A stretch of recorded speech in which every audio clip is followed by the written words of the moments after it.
Hey everyone, अभिषेक हूं और आज हम एक ऐसी चीज में उतरने वाले हैं जो हम सभी को प्रभावित करती है। नया भारतीय नागरिक सुरक्षा संहिता या BNSS एक्ट 2023। यह एक्ट एक बड़ा अपग्रेड है जो हमारे न्याय सिस्टम को तेज, ज्यादा पारदर्शी और डिजिटल फ्रेंडली बनाने के लिए पुराने कोड ऑफ क्रिमिनल प्रोसीजर की जगह ले रहा है। BNSS एक्ट का मकसद देरी को कम करना, समन और ट्रायल जैसी चीजों के लिए टेक्नोलॉजी का इस्तेमाल करना और न्याय को सभी के लिए सुलभ बनाना है। यह नागरिकों को सशक्त बनाने के बारे में है।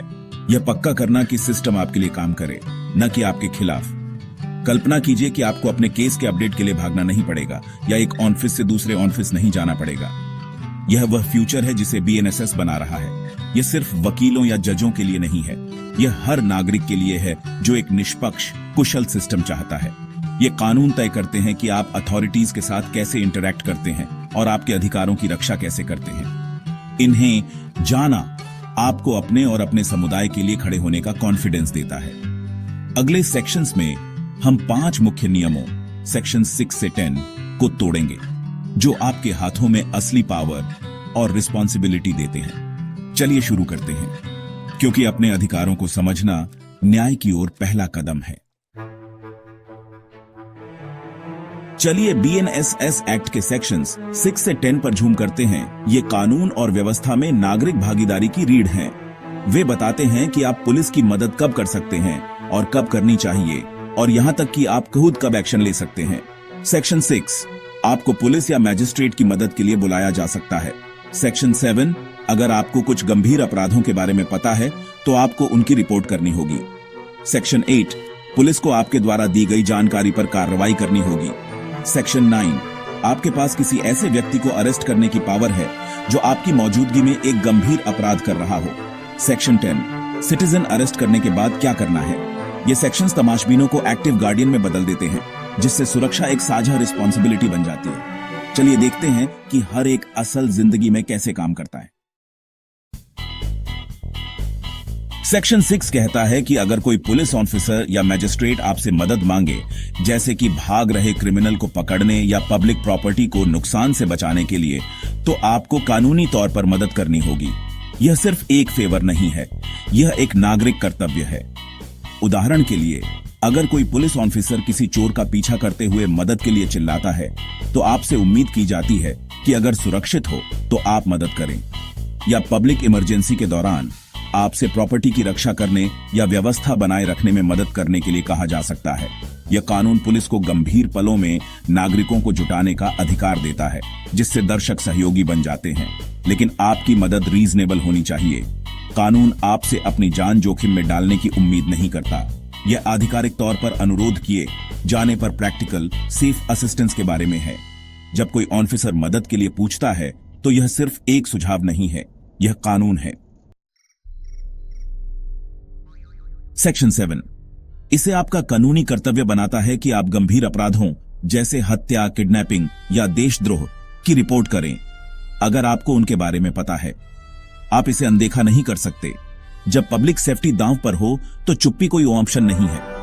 उदाहरण के लिए, अगर आपको किसी प्लान की गई डकैती के बारे में पता चलता है या आप हिट एंड रन के गवाह बनते हैं, तो आपको पुलिस को इन्फॉर्म करना होगा।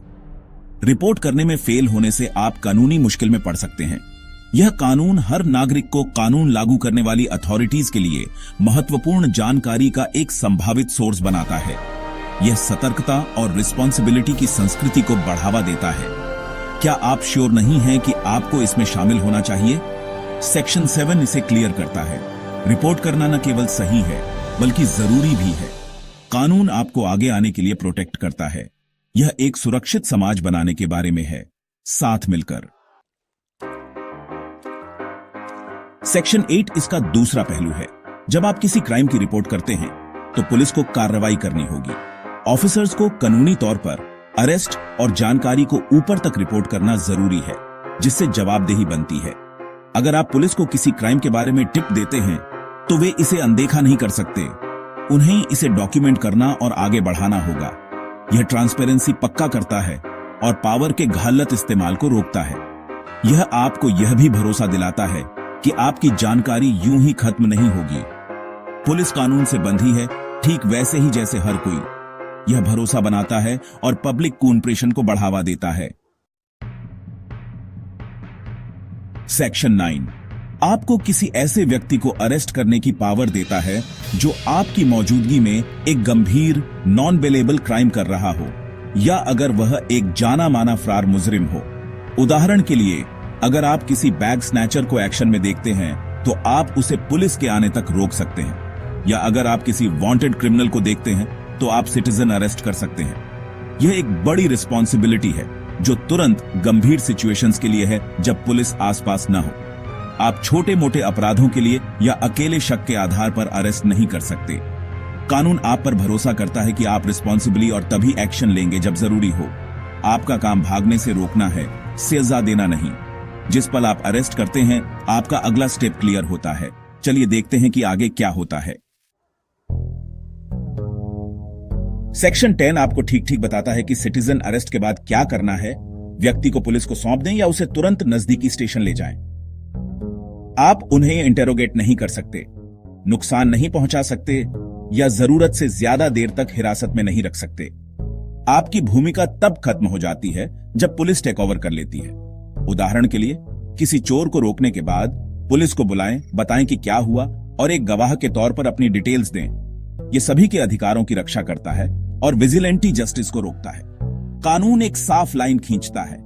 नागरिक पकड़ सकते हैं, लेकिन केवल पुलिस और कोर्ट ही इन्वेस्टिगेट कर सकते हैं या सजा दे सकते हैं। यह प्रोसेस को सभी के लिए निष्पक्ष और सुरक्षित रखता है।